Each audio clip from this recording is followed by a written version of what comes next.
Le phosphore blanc, c'est une substance chimique considérée comme une arme incendiaire qui peut provoquer des graves lésions sur le corps ou provoquer la mort.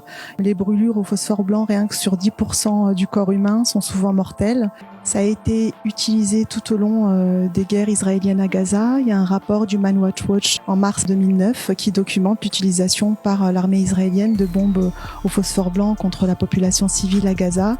Il faut savoir que la population de Gaza est l'une des plus densément peuplées au monde et aujourd'hui, en pleine attaque encore à Gaza, on constate encore une fois l'utilisation de bombes au phosphore blanc contre effectivement encore une fois la population civile qui n'a, il faut quand même le rappeler, nulle part où aller, nulle part où fuir lors de ces bombardements et ces attaques de l'armée israélienne.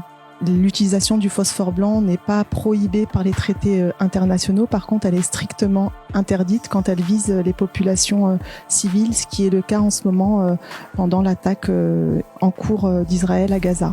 Les images du phosphore blanc, malheureusement, elles résonnent terriblement avec ce qui s'est passé au Vietnam, notamment avec l'usage du napalm, qui est aussi une arme chimique.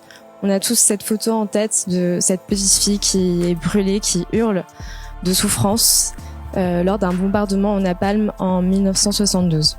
Le contexte au Vietnam et ce qui se passe à Gaza, il est le même. On est face à une guerre asymétrique.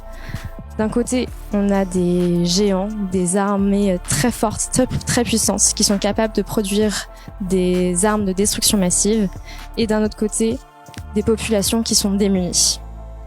L'objectif, il était très clair pour l'armée américaine, il l'est encore aujourd'hui pour l'armée israélienne, obtenir des territoires, mater les révoltes et tuer massivement. Le 30 novembre, c'est la journée internationale des victimes des armes chimiques.